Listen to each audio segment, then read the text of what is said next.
আসসালামু আলাইকুম রহমতুল্লাহ। শুরুতেই সংবাদ শিরোনাম, এরপর বিস্তারিত সংবাদ। আব্দুল হামিদের দেশে ফেরা নিয়ে যা বলেন স্বরাষ্ট্র উপদেষ্টা। সাবেক স্বরাষ্ট্রমন্ত্রীর নির্দেশে প্রায় ১০০ খুন করে ওসি প্রদীপ। ডাক্তার শাহাদত হোসেন। ধনবাড়িতে প্রেমিকার বাড়িতে প্রেমিক আটক। এতক্ষণ শুনছিলেন সংবাদ শিরোনাম, এবার বিস্তারিত সংবাদ। আর হ্যাঁ, যারা এখনো চ্যানেলটি সাবস্ক্রাইব করেননি, পরবর্তী ভিডিও পেতে অবশ্যই চ্যানেলটি সাবস্ক্রাইব করে বেল বাটনটি বাজিয়ে রাখবেন। আব্দুল হামিদের দেশে ফেরা নিয়ে যা বলেন স্বরাষ্ট্র উপদেষ্টা। স্বরাষ্ট্র উপদেষ্টা lieutenant general of Mohammad Jahangir Alam Chowdhury বলেছেন, আমাদের তদন্তে যেই দোষী হোক না কেন, কাউকেই আইনের বাইরে রাখা হবে না। তাকে অবশ্যই আমরা আইনের আওতায় নিয়ে আসব। একজন নির্দোষ লোককে কেন আমি সাজা দেব? সাবেক রাষ্ট্রপতি আব্দুল হামিদ রবিবার ৮ই জুন দিনগত রাতে চিকিৎসা শেষে দেশে ফিরছেন। দেশে ফেরা হলেও তাকে কেন গ্রেফতার করা হচ্ছে না, সাংবাদিকদের এমন প্রশ্নে এসব কথা বলেন স্বরাষ্ট্র উপদেষ্টা। সোমবার ৯ জুন ঢাকা মেট্রোপলিটন পুলিশের ডিএমপি যাত্রাবাড়ী থানা পরিদর্শন শেষে সাংবাদিকদের মুখোমুখি হয়ে স্বরাষ্ট্র উপদেষ্টা বলেন, অনেকে বলেছেন যে কিছু কিছু মামলা আছে যেগুলোর কোনো তদন্ত হয়নি। তদন্তে যারা দোষী হয়েছে তাদের আইনের আওতায় আনা হয়েছে। আপনারাই সাংবাদিক সব সময় বলেছেন যেন নির্দোষরা কোনো অবস্থাতেই সাজা না পায়। এজন্য আমাদের তদন্তটা করতে দেন।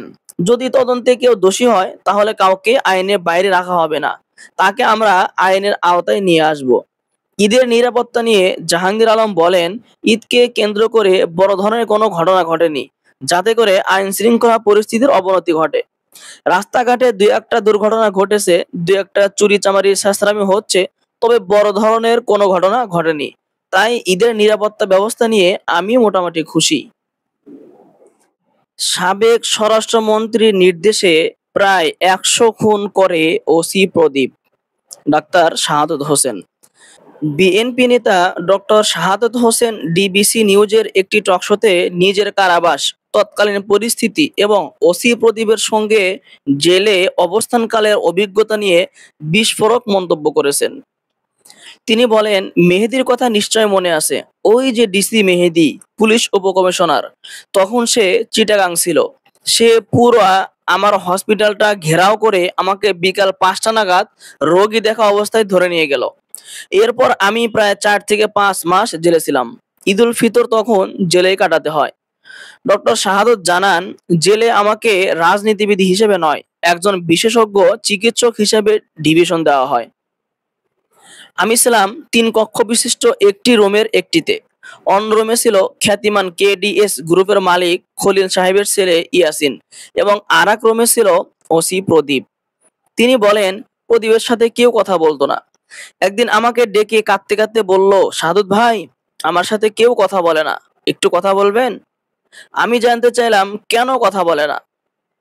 তখন ইয়াসিন বলে উঠল, ভাইয়ের সাথে কথা বলবেন না, সে খুনি, সে অনেক খুন করেছে, ১০০টারও উপরে। আমি জিজ্ঞাসা করলাম, তুমি কয়টা খুন করেছো? ওসি প্রদীপ উত্তর দিল, ১০০টার মতো হবে। এরপর সে বলল, এই খুনটা তো আমি করতে পারি না, আমাকে স্বরাষ্ট্রমন্ত্রী আসাদুজ্জামান কামাল ইনস্ট্রাকশন দেন কিভাবে খুনটা করব। ডক্টর শাহাদত বলেন, এটা ১৬ বছরের রাজনীতির ইতিহাসের সামান্য একটি অংশ মাত্র। আল্লাহ তাআলাই ভালো জানেন এর বাইরে আরো কতগুলো খুন করা হয়েছে। ধনবাড়িতে প্রেমিকার বাড়িতে প্রেমিক আটক। হায় হায়, তুই কি করলি রে ভাই? পুরুষের মান সম্মান সব ধূলিসাৎ করে দিলি রে ভাই। প্রেমের মরা জলে ডোবে না, এই কথাটি বাস্তবে রূপ দিতেই তাদের প্রেম ভালোবাসা। সেই প্রেম ভালোবাসা বিনিময় করতে গিয়ে রবিবার ৮ জুন রাতে স্থানীয় এলাকাবাসীর হাতে আটক হন প্রেমিক যুবক শরীফ হোসেন। ঘটনাটি ঘটেছে টাঙ্গাইলের ধনবাড়ী উপজেলার ধোপাখালী ইউনিয়নের হাজরাবাড়ি গ্রামে। স্থানীয়রা জানায়, হাজরাবাড়ি এলাকার ইদ্রিস আলীর বিবাহিত কন্যা, এক সন্তানের জননী ইসমত আরা ও পাশের কদমতলী গ্রামের সানোয়ার হোসেন সানার তালাকপ্রাপ্ত এক সন্তানের জনক ছেলে শরীফ হোসেন এর সাথে দীর্ঘদিন যাবৎ প্রেম ভালোবাসার সম্পর্ক চলে আসছিল। গতকাল রাতে ঈদের শুভেচ্ছা ও প্রেমের ভালোবাসা বিনিময়কালে এলাকাবাসী এক রুমের ভিতরে আপত্তিকর অবস্থায় ধরে ফেলে স্থানীয় এলাকাবাসী। এ নিয়ে এলাকায় চাঞ্চল্যর সৃষ্টি হয়েছে। ঘটনাটি ধামাচাপা দিতে গতকাল রাতেই পায়তারা চালায় স্থানীয় কয়েক মাতব্বর বলে জানায় প্রত্যক্ষদর্শীরা। এ ঘটনায় আটক হওয়া প্রেমিক শরীফ হোসেন সাংবাদিকদের জানান, আমার প্রেমিকা ইসমত আরা এক সন্তানের জননী। তার সাথে আমার দীর্ঘ 5 মাস যাবৎ প্রেমের সম্পর্ক চলে আসছে।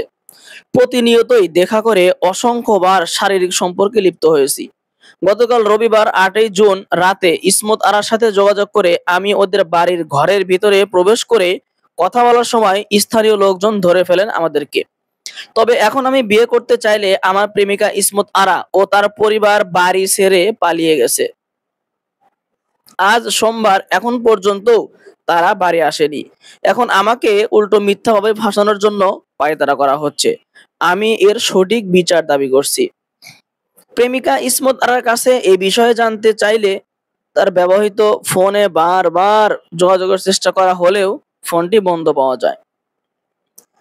স্থানীয় 1 নং ওয়ার্ডের ইউপি সদস্য আইয়ুব আলী ও এলাকাবাসী হযরত আলী, বাদল হোসেন, সোহেল রানা ও আকবর হোসেন জানান, ইসমত আরাকে তার পরিবার এই উপজেলার পৌরসভার বর্ণিচন্দ্রবাড়ি এলাকার রুহুল আমিনের কাছে বিয়ে দেয়। সেই ঘরে একটি মেয়ে সন্তানও রয়েছে, কিন্তু সে মেয়ে সেখানেও তার স্বামীর সাথে ঝামেলা করে বাপের বাড়ি চলে এসেছে। ওই স্বামীর নামে টাঙ্গাইল কোর্টে একটি মামলা দায়েরও করা হয়েছে।